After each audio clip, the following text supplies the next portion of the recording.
to the area? Okay, that's good. So just to reiterate, reemphasize, throw it back out there, we do have our center in Richmond. If you're interested in attending the live classes, by all means, every Saturday, 6:30 p.m. We also have classes online. There are meditation classes on Wednesday night via Zoom at 7:30 p.m. So if that's something that interests you, we definitely cover a whole bunch of different types of exercises for relaxation, meditation, and also, thank you, other topics at the same time. So if you're interested in that, by all means, you can ask any one of the instructors, and we'd be more than happy to share that information with you. And also, if you know of anybody that could benefit from these teachings, from this doctrine, by all means, share it with them. Share our email, our address, point them to the YouTube channel or Instagram as well. We're more than happy to share this message with anybody and everybody. Well, with that said, we're going to go ahead and get started with this lecture. The law of destiny, cause and effect, as was alluded to, also karma. And before we go really heavily into the topic, have a really quick group exercise. So what are some terms, and you can write them down, or you can,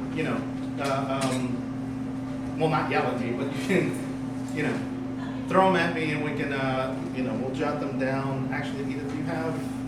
I don't. Yes.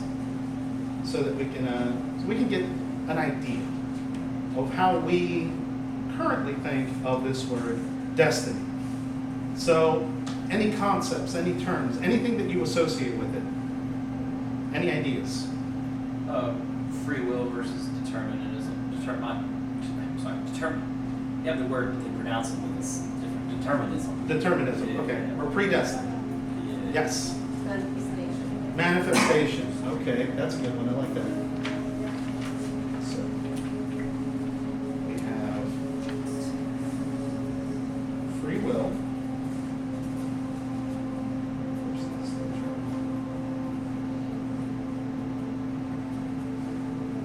Manifestation.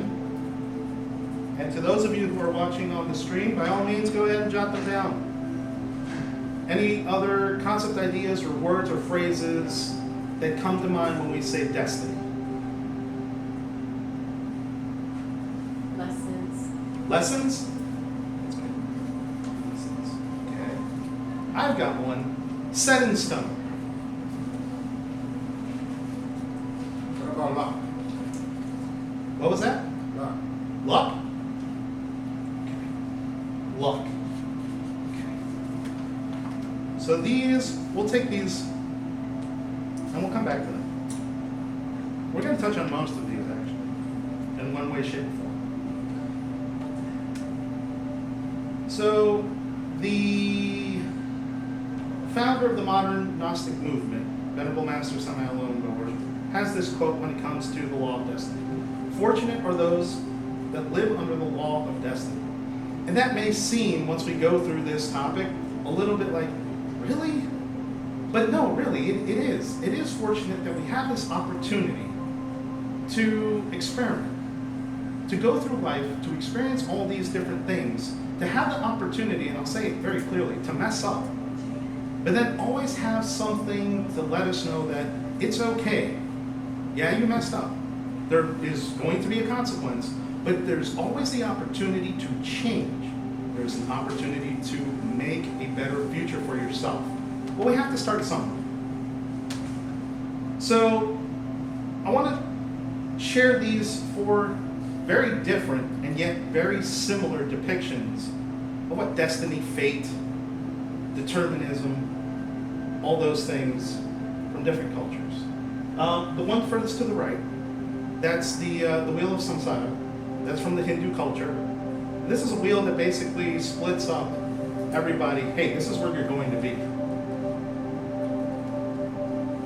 The middle picture, we'll call it, is, to a certain extent, it's very associated with the top right picture. But to me, it represents really what all of this is about. every action is going to branch off and is going to lead me down a path with a consequence. Once I get there, that's going to have another opportunity for me to make another choice, and so on and so forth. But the point is, you always want to be moving forward.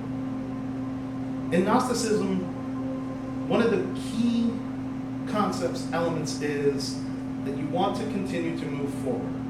Because if you get stuck, then you just get sucked up by life. When David was talking about that fascination that occurs to us, that's when life takes over. When we enter into a situation where we are no longer in control, where our agency is basically reduced to whatever our ego wants to do, then the consequences that we face are based off what the ego did. Well, that doesn't sound right. Right? That doesn't sound fair. But it is, because we never said, you know what, enough with the ego. I'm going to take charge of my own life, my own destiny. I'm going to make my own decisions. I'm going to confront all of these passions and desires and things, these egoic things, and put a stop to them. When we do that, well, then we get something more like the top right tree. We get this opportunity to make all of these choices and to lead and to start picking our path. And really the path that we pick isn't just about the choice that we make here in the short term. It's about the consequences that we're going to face or live through or have to deal with in the future. Now, I want to ask a question for everybody in the room. Since it was alluded to in the past class, but we haven't really touched upon it in this series of lectures. Gnosticism, this doctrine, is heavily promotes, well, no, I don't want to say heavily promotes, because that sounds like we're just saying it and you have to accept it. But one of the classes that David talked about, the law of return and recurrence, that speaks to our journey as souls, as people on this earth, but not as a single occurrence, not as a one and done, but as a series of lives or existences lived. See, life doesn't just start and end. There's no finite beginning and end to it. It continues, it stretches, it goes on. We, however, in this physical realm are limited because our physical bodies have, an expiration date. There's only so much our physical bodies can actually take in a given amount of time. Some people have a much stronger constituency, some people don't. Some people are affected by certain, ailments or diseases or whatever. Some aren't. I don't know how many of you are watching or are interested in international soccer. Last week, it's amazing how when we have these conferences, there's always real life examples for everything that we're talking about, always. So last week there was a competition. There was a game between Denmark and Finland. Yes, there is a Danish player by the name of Christian Eriksen. Awesome player. International superstar. He used to play for Tottenham Hotspur. If you're not a big soccer or Premier League fan, that's one of the, a bigger up-and-coming club in the English Premier League. He moved over to Milan, where he's playing with another big star, well, several big stars, Paul Pogba, who used to play in Manchester United. The point is, these are professional athletes that play on a very high level, that have amazing, training regimens, diets, they're healthy. I don't know. This also happened during this competition, the Euros, where Cristiano Ronaldo was giving a press conference and he moved the soda over and he said, water. Because for him, soda bad, water good. Now they're trying to sue the poor guy. Whatever. But the point that I'm trying to make is that in order for this individual to play at this level, you've got to make the assumption that he's very, very healthy, extremely athletic, good physical constitution. He died for a couple seconds last week on the soccer pitch. He died. He went into cardiac arrest and then they had to revive him. He's not that old. I'm way older and in far worse shape than that man is, and I'm okay. So what I want to drive to the point home is that it would be very difficult, almost unfair, I would say, if we were given the burden of awakening our consciousness, developing into an enlightened human being, all in one go. When we hear and when we study these individuals throughout history in several cultures and religions, when we hear and we study about them and their process and how they're evolved into these enlightened beings, let me tell you, it's not just because they showed up one day, they were born, and that was it. That is a culmination of a body of work that they have been pursuing through several existences. The reason I'm harping on this a little bit is because I want to drive this point home, that our actions and the consequences of those actions may not necessarily reverberate in this particular existence. We may have to live with those consequences in future existences. When we start understanding this, and we got to do a little bit of soul searching here, and we got to sit down and we have to meditate on it. We really have to get to the point where we can come to terms with this concept. When we do that, it really does help us understand why people, us, as a human race, find ourselves in such diverse circumstances as we do. Why is it that some of us are here today in this poorly air-conditioned space? It is really hot, I'm sorry. We've tried everything that we could to get them to cool it off, but a worthwhile sacrifice regardless. Why is it that we have the opportunity to be here and not have to be in the middle of a war zone or traveling through the Mediterranean as refugees on a raft, hoping to be picked up in the middle of the ocean so that hopefully the Greek or the Italian or one of the governments will take us in? Why is that? If we only see our life as a very finite, one and done, it becomes very difficult, very hard to accept that there is a heavenly creator that wants us to enlighten ourselves and live a better life and go through it all at once. This is where we start questioning, and this is where I find a lot of people of faith and people that aren't of faith sort of say, well, if God is so merciful, if the creator is so this and that and whatever, why does he allow this to happen? Well, it's not really that he allows it to happen, it's that because we don't understand, and we haven't really been taught, we haven't really learned this, even though it's out there. This doctrine, this teaching, this is the modern, I'll say it again, this is the modern iteration of this institution, of this doctrine, but it's been around for millennia, in one way, shape, or form, hidden throughout the many holy sacred texts, stories, and mythologies. It's there. It is there. We got to dig a little deeper. We have to try to understand things. And at some point, really, not everybody, even though Gnosticism and the path is for everybody, not everybody is for the path. There are a lot of people who will hear, will be, will see, will spend years, but will not ever commit or really take it upon themselves to discover more. So me personally, I love this tree. I love thinking of cause, effect, and karma in this manner. Because it starts at the root. Because there's a root cause somewhere. And it goes all the way to the top. And it leads eventually to this top, to this higher echelon, to this higher level. Somehow, some way, we're going to get there. The best way is if we do it ourselves.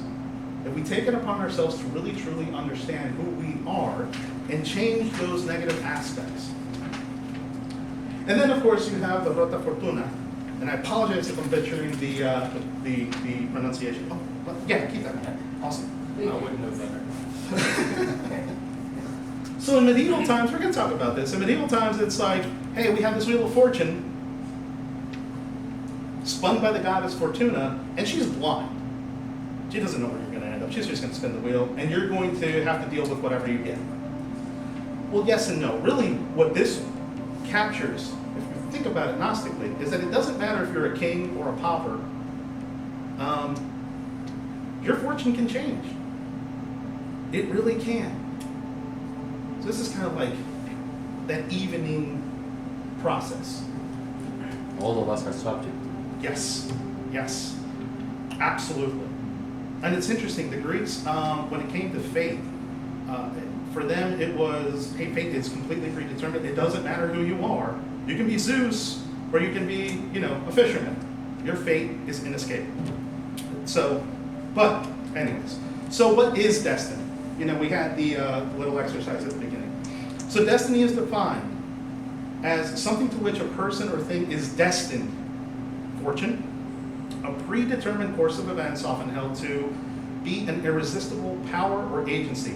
Some of the synonyms: circumstance, doom, fate, fortune, kismet, lot, and words that are related, sort of adjacent to, but don't mean the same thing, per Merriam-Webster's online dictionary. Accident, causality, chance, happenstance, luck, predestination, after effect, aftermath, etc., etc. You forgot iPhone. A lot of the circumstances. Right. Oh, man. So these are sort of those concepts that modern, our dictionary is telling us this is what it means. This is what destiny means. But it comes from a source. So we're going to do a little bit of a historical deep dive. Well, not too deep of a dive, but just to grab some context. And then we're going to look at destiny through the lens of Gnosticism and the Gnostic doctrine. So here, there's two charts. The one on the left basically correlates to the one on the right. And this is basically a history of the word destiny. Where did it begin? The etymology. It actually begins in Proto-Indo-European languages as a concept. And we're gonna go into that just a little bit. Because it's very interesting, the root concept or word in that time period for those people. The word destiny ends up deriving from the word still, and it means to stand, stay. In my mind, when you're saying stand or stay, you're talking about something that's fixed and unmoving, right? Something that is not going to change. Through time and through different peoples, the Proto-Indo-European, the forerunners of the Slavics and the Baltic area, if I'm remembering my geography and my anthropology correctly, they spread out. And a lot of our language is derived from these people, as opposed to the Romance languages, which come from Latin. But anyways, so through time we can see how this develops, and it gets to this point of the French. Yes. Oh, actually, before that, the Latin, destinare. Destinare, very interesting word, because in Spanish and Latin, destinación, that's a place we're going to, destination, right? Where we're going to, where we're eventually going to end up. And today, our destination was to be here. My destination in life, however, how do I determine that? How do we figure that out? Where are we going, right? What helps me get to the end? When we all know what the end is, eventually, our time is going to run out. This physical body, this person that you see here, at least in this form, in this material expression of itself, isn't going to be here anymore. That's okay. That's not a problem. That's something that we accept.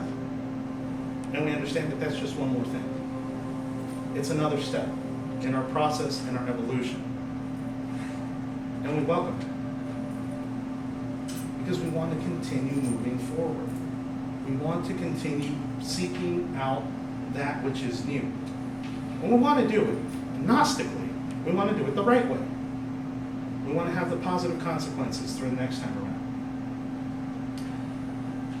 The word eventually ends up as destiny. But it starts meaning, as we understand it to mean, around the French, 842 to 1400. Now, the Proto-Indo-European, interesting. This concept is around from that concept is around 25 or 45 to 2500 BC when that concept first arises.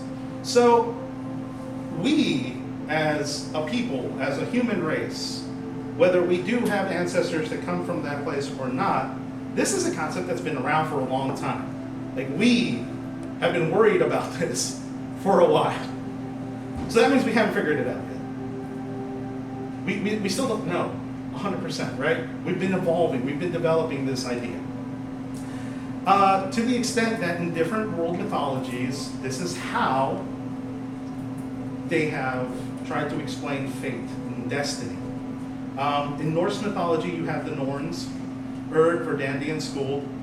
In Greek mythology, and if anybody's tuning into us and knows how to pronounce these perfectly, I apologize if I butcher the pronunciation.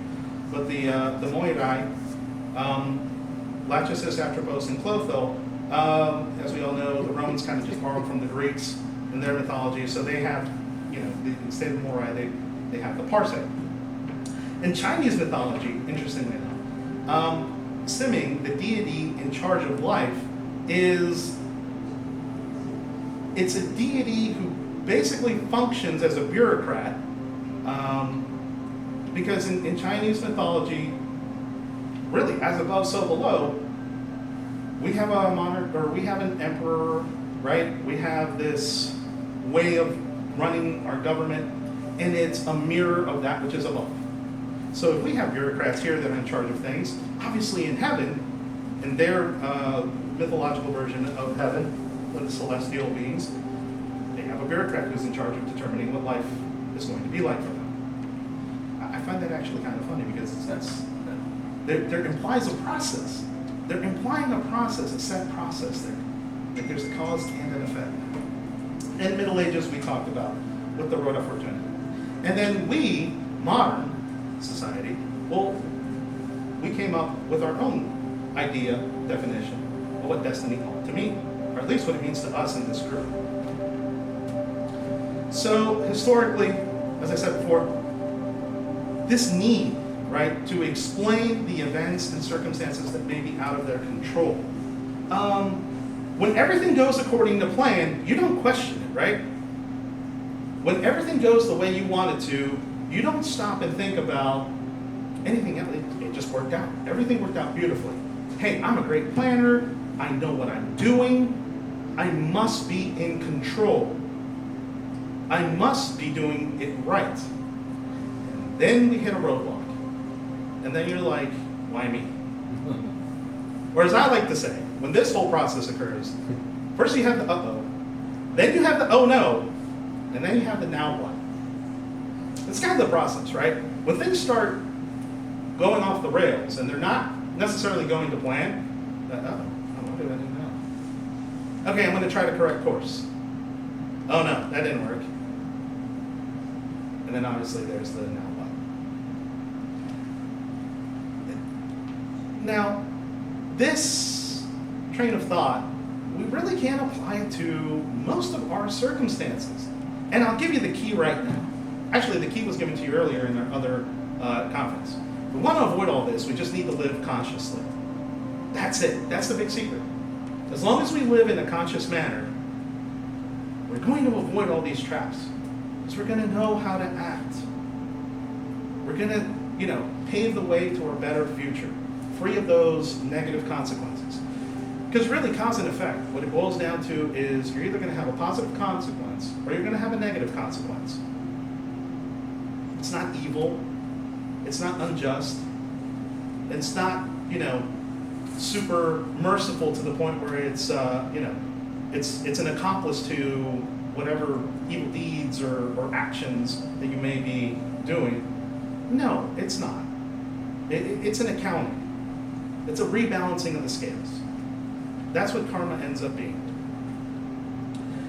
We talked about the derivation from the Indo-Proto religions. In the Mayan religion, there is a deity, Gaxiatil, I think that's it, or Gamaxiatil. That's their deity of fate. In the Incan religion, it's their sun god. He's in charge of everything. Viracocha. He's got it all. The Lakota Sioux also have a concept, but I forget the name and I apologize. I think it's Ito or I'll have to look it Too up. intellectual for Yeah. The point is, across our cultures, across human history and our religions, we tend to eventually get to the point of trying to explain why things did not go the way they did. In Christianity, we have that. One of my favorite is the prodigal son. I know that story is taught not necessarily to point out this concept, but really it does. It highlights what happens when you make a bad choice and how that affects your future. The ultimate goal of that story is to show us that we should forgive everybody regardless of what they do, and really we should. But at the same time, on the flip side of the coin, it shows us, hey, this is what happens when you don't act in a certain manner that's acceptable or that's good for you, based on your particular circumstances and where you find yourself in life. Remember, as I said before, as diverse as we all are, not all of us are finding ourselves in the same life circumstance. Regardless of the fact that we're all here right now, this is a point in time that we're all sharing. We're here for common cause. However, once we leave from here, every one of us has their own circumstance and situation, that path, those branches, right? Who can tell me what this is? Comment now. Okay, it's a Rube Goldberg machine. Have you ever seen, I wanted to put the video, but then I was like, gosh, am I going to get in trouble? Yeah. So then I thought about, there's an old game, God, I'm dating myself here, but there's an old game called Mousetrap, which was really just a board game, right? Yeah. It was basically a Rube Goldberg machine that you played with dice and you moved your mouse around, and then if, you hit the thing right, your mouse got trapped. Hence the game, Mousetrap. It's a Rube Goldberg machine, right? If you've ever seen it, you know that you got to do something in order for something else to happen. But once that chain of events happens, man, you see a whole bunch of stuff happen, right? What you don't always see, which I actually like that it shows, if you look a little bit more closely, is the second and third order effects. The things that are consequences of, that are not just the immediate consequence of that action, but the stuff that happens adjacent to it. That concept we want to get to. But first we need to understand, let's understand that whatever we do, something else is going to follow, and then something else is going to follow. And once we get really good at identifying that and recognizing that in ourselves and the way that we act, then we can expand. Then we can start looking at the other effects, the other consequences that occur because of our actions. What we'll find is that we're not always really happy with those ripple effects. Because we may not know it immediately when whatever happens. But when we loop back and when we see that, and we see, okay, there's add-on to it, then we really start to understand why our order at Starbucks got messed up. It's not because I ordered it wrong. It's not because I was mean to the person there. It's because I was mean and I kept lying to the person behind me, and the cashier didn't like that. Why are you cutting in line? Why do you think, okay, I'm just going to make your drink wrong. That's payback. But I did everything right. I mean, I paid for my drink. I treated you well. Cashier might not even consciously know what they were doing. I've done that job before, so it's interesting. Yeah. The guy in front of him was the boyfriend. You know There what? you go. Yeah. So, I love this quote because it really boils down everything we're talking about right now. It's what, a handful of words? If you want to know your past life, look at your present condition. If you want to know your future life, look at your present actions. That's it. It goes back to what we just talked about. Why? Well, karma. And cause and effect. So the Gnostic doctrine teaches us that past actions cause, right? That I'm pushing the domino leads to and ultimately determines future situations or circumstances, the effects. At the end of the Rube Goldberg machine, I get a cracked egg, or, it spells out happy birthday, or whatever it is, right?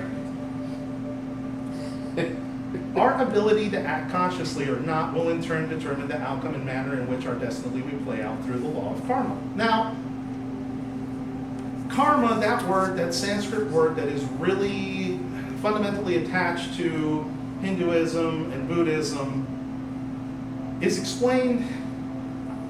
I'll be honest with you, when I've studied it, I've had some difficulty trying to understand it, what they're trying to get at sometimes. It's just my, Intellectual. my capacity, yeah. What the founder of this institution said, I'm gonna help you guys out. Instead of just you hitting your head against the wall, really trying to figure this out, I'm gonna help spell it out a little bit better, make it easy for you. Make it easy for everybody who wants to, so that you can just do it. So that you can dive in. Karma is the means by which all of our deeds are measured and recompensed, be this negative or positive. So if I act negatively towards someone, or towards myself, right? If I act in a manner that will eventually have a consequence that's negative, whose fault is that? It's mine. Who is the ultimate person that bears responsibility for that action? Well, me. We don't normally like to see it that way because we as humans, we don't like to blame ourselves. We hate that. We don't want people pointing the fingers at us. We want to point the finger at somebody else. It's Absolutely. Pedro's fault. Yeah, it's his fault. He got my order wrong. He cut me off because he wasn't patient. Of course I had to yell at him. He was being mean. How dare they question what I'm doing? I know what I'm doing. That doesn't really sound that good, right? I mean, me personally, and I know that there's circumstances and situations where we have to stand up for ourselves, obviously. We have that responsibility, to not allow ourselves to be trampled on or stepped over. However, and this goes back to being fascinated and being engulfed in a particular situation. What kind of a reaction are you going to have? Are you going to have a measured, reasonable reaction? Just say, stop and leave me alone, let's work this out. Or is it going to go, south? Are we going to act in a way that's not right? Or that hurts other people's feelings? Or that makes them feel uncomfortable? Or that ultimately leaves this little seed of rancor in another person? And then we have to face those consequences. Right? Now, we continue to move along. If our actions are of a negative, egoic nature, then these will have a negative consequence and will reflect in our lives. Not just this life, not just this existence, but future ones as well. Remember how we talked about it doesn't seem fair for a little person, a little brand new baby, to be born with cancer day one, or to come out of the womb deformed. That seems very, very cruel. That seems very, very wrong and unfair and unjust. But what if that person, who we don't know, has a karmic debt from past existences that was not canceled, for lack of a better term? What happens? You can't just let, or rather, the divinities, the cosmic order is not just going to let it run rampant. There has to be a balancing of the scales. If not, then where would we be? Really, where would we be? We need to do that meditative work to kind of figure out ourselves. Where am I at? Like, what am I really like? Who am I when the lights are off? When nobody's looking, where I don't have to put on this persona? Who am I in my little actions? in the little things that make me tick? What is my real nature like? Those are hard questions. They're not easy. They are hard. But they're the ones that give us the most insight to ourselves. And then they're ones that are going to lead us to this realization, this aha moment. I get it now. I understand. And that feeling of understanding, man, let me tell you, it's powerful. Because then all of a sudden, your outlook on your circumstances, on your life, on the way you treat yourself and people begins to change. It's not an immediate 180-degree sudden change like, I'm enlightened now, light is shining and beaming from me, can you see my aura? No. But we begin to make those small little adjustments, right? Those choices, we begin to correct that path. We begin to lay the groundwork for when Fortuna spins her wheel, it's not just random. It's not just blind. And maybe they'll stop the wheel on, hey, you know what? You've done pretty decent stuff. Let's make it a little better. We'll tweak it for you. It's very powerful when we realize just how much control we have of our circumstances. And when we realize that accepting our condition does not mean we are resigned to that current condition. That's why I like that quote at the beginning. Because we can understand where we're at now or what we did in the past. But that means that because I understand that, I can now start to plan for that future. If we're at a point in our lives where we can really begin to make these changes, man, we will see such an amazing change in our day-to-day. It's very powerful. And when we do it free of this interest of, I hope other people see what I'm doing. Because while you do it to be a better person to everybody,